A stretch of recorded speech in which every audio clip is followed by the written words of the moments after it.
اللهم صل علی سیدنا و مولانا محمد وعلی آل سیدنا و مولانا محمد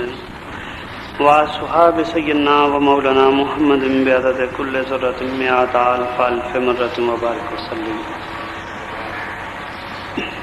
حضرات گرامی، آج کی محفل میں ہمارا آج کا سبق قرآن پاک کی سورہ آل عمران کی 2 آیات پر مشتمل ہے۔ سورہ آل عمران کی آیت نمبر 76 اور سورہ آل عمران کی آیت نمبر 77۔ ان دونوں آیات میں آیت نمبر 76 میں اللہ تعالیٰ نے ان لوگوں کا ذکر کیا جو اپنے عہدوں کو، اپنے وعدوں کو، اپنی قسموں کو پورا کرتے ہیں اور ان کے لیے انعامات کا ذکر فرمایا۔ اور سورہ آل عمران کی آیت نمبر 77 میں اللہ تعالیٰ نے ان لوگوں کا ذکر فرمایا جو اپنے عہدوں کو، اپنے وعدوں کو اور اپنی قسموں کو تھوڑے سے فائدے کے عوض توڑ دیتے ہیں، اور پھر ان کے لیے جو عذاب ہیں ان کا ذکر فرمایا۔ ان دونوں آیات کو اور ان کے ترجمے کو سنیے، اور ہمارا مقصد اس سبق کو پڑھنے کا اور سننے کا یہی ہے اور ہونا چاہیے کہ ہم اپنی زندگیوں کو قرآن پاک کی روشنی میں بہتر سے بہتر کرنے کی کوشش کریں، اور یہ جو عہد کو قائم رکھنا اور عہد کو توڑنا، ان دونوں میں جو فرق ہے اس کو ہم اپنے ذہنوں میں رکھیں۔ سورہ آل عمران کی آیت نمبر 76 میں رب تعالیٰ فرماتا ہے، بلا من اوفا بعہدہ، فرمایا ہاں کیوں نہیں جس نے پورا کیا اپنا وعدہ، جس نے پورا کیا اپنا عہد، واتقا اور پرہیزگار بنا، یعنی وعدہ بھی پورا کیا اور پرہیزگاری بھی اختیار کی۔ فرمایا رب تعالیٰ نے فَإِنَّ اللَّهَ، تو بے شک اللہ تعالیٰ، یحب المتقین، محبت کرتا ہے پرہیزگاروں سے، متقی لوگوں سے، تقوی والوں سے اور وعدہ پورا کرنے والوں سے اللہ محبت کرتا ہے۔ آیت نمبر 76 کا ترجمہ پھر سنیے۔ فرمایا ہاں کیوں نہیں جس نے پورا کیا اپنا وعدہ اور پرہیزگار بنا، تو بے شک اللہ تعالیٰ محبت کرتا ہے پرہیزگاروں سے، متقی لوگوں سے۔ اور آیت نمبر 77 ان لوگوں کے لیے جو اپنے وعدوں کو، اپنی قسموں کو، اپنے عہدوں کو توڑ دیتے ہیں۔ پہلی آیت میں مختصر بیان کہ جنہوں نے وعدہ پورا کیا اور تقوی اختیار کیا، پرہیزگاری اختیار کی، فرمایا اللہ ان سے محبت کرتا ہے۔ اور اللہ کی محبت کرنا ایک ایسا جامع لفظ ہے اور ایک ایسی جامع بات ہے کہ جس سے اللہ محبت کر لے اس کو دین و دنیا سے اور کچھ نہیں چاہیے، کیونکہ اللہ اس سے محبت کر رہا ہے، اور اس سے بڑھ کے اور کوئی نعمت دین و دنیا کی اس کو مل ہی نہیں سکتی۔ اس لیے رب تعالیٰ نے فرمایا کہ جو اپنا عہد پورا کرے گا اور جو متقی بنے گا اس سے اللہ محبت کرتا ہے، اور یہ بہت بڑا انعام ہے۔ اس لیے اس آیت مبارکہ کو اللہ تعالیٰ نے مختصر طور پہ بیان فرما کے اس بیان کو مکمل فرما دیا، لیکن جو اگلا بیان ہے عہد توڑنے والوں کو، ان کے لیے کئی عذابوں کا ذکر فرما دیا۔ لہذا سورہ آل عمران کی آیت نمبر 77 میں اللہ تعالیٰ کا بیان ہے۔ اللہ فرماتا ہے، ان الذین یشترون بعہد اللہ، ان الذین، بے شک جو لوگ، یشترون بعہد اللہ ہے، خریدتے ہیں اللہ کے عہد، بے شک جو لوگ خریدتے ہیں اللہ کے عہد، و ایمانہم، اور اپنی قسموں کے عوض، ثمناً قلیلاً، تھوڑی سی قیمت، بے شک جو لوگ خریدتے ہیں اللہ کے عہد اپنی قسموں کے عوض تھوڑی سی قیمت، فرمایا اب یہاں سے آگے عہد توڑنے والوں کا، قسمیں بیچنے والوں کا، وعدہ خلافوں کے لیے عذاب کا ذکر شروع ہوتا ہے۔ فرمایا اولئک لا خلاق لہم فی الآخرات، فرمایا یہ وہ بد نصیب لوگ ہیں کہ لا خلاق لہم فی الآخرات، کہ کچھ حصہ نہیں ان کے لیے آخرت میں۔ یہ پہلی سزا ہے۔ فرمایا یہ وہ بد نصیب لوگ ہیں کہ ان لوگوں کے لیے آخرت میں کچھ حصہ نہیں۔ دوسرے عذاب کا ذکر ہے۔ فرمایا وَلَا يُكَلِّمُهُمُ اللَّهُ، اور بات تک نہ کرے گا ان سے ان کا اللہ تعالی۔ یہ دوسری سزا ہے۔ کیسے واضح الفاظ میں رب فرما رہا ہے کہ جو بدعہد ہیں، جو قسموں کو توڑنے اور بیچنے والے ہیں، جو اپنے وعدوں کو نبھانے والے نہیں ہیں، فرمایا وَلَا يُكَلِّمُهُمُ اللَّهُ، اور بات تک نہ کرے گا ان سے ان کا اللہ تعالی۔ یہ کتنی بڑی سزا ہے کہ رب سامنے ہو، جس نے پیدا کیا، جس کے لیے ساری زندگی گزار دی، جس کے حکم پہ مر گئے، قبر میں چلے گئے، روز قیامت میں وہ سامنے ہو اور وہ اس سے بات تک نہ کرے۔ اور کچھ ایسے بھی ہیں جن کو دنیا میں جن سے وہ اللہ کی ذات باتیں بھی کرتی ہے، لیکن عہد توڑنے والوں کے ساتھ دنیا میں بھی باتیں کرنے کو اللہ تعالیٰ نے پسند نہ فرمایا۔ اور پھر تیسری سزا کا ذکر ہے۔ فرمایا وَلَا يَنظُرُ عَلَيْهِمْ، فرمایا اور دیکھے گا بھی نہیں ان کی طرف۔ پہلی سزا کہ آخرت میں ان کے لیے کچھ حصہ نہیں۔ دوسری سزا کہ بات تک بھی نہ کرے گا اللہ تعالیٰ ان سے۔ اور تیسری سزا فرمایا وَلَا يَنظُرُ عَلَيْهِمْ، اور دیکھے گا بھی نہیں ان کی طرف یوم القیامہ، روز قیامت، یعنی قیامت کے دن نہ تو آخرت میں کوئی حصہ ہوگا، نہ اللہ تعالیٰ ان سے بات کرے گا اور نہ ان کی طرف دیکھے گا۔ اور پھر اس سے اگلا چوتھا عذاب اللہ تعالیٰ کی طرف سے فرمایا وَلَا يُزَكِّيهِمْ، اور نہ پاک کرے گا انہیں گناہوں سے۔ یہ چوتھا عذاب ہوگا، چوتھی سزا ہوگی۔ فرمایا کہ نہ تو ان لوگوں کے لیے آخرت میں حصہ ہوگا،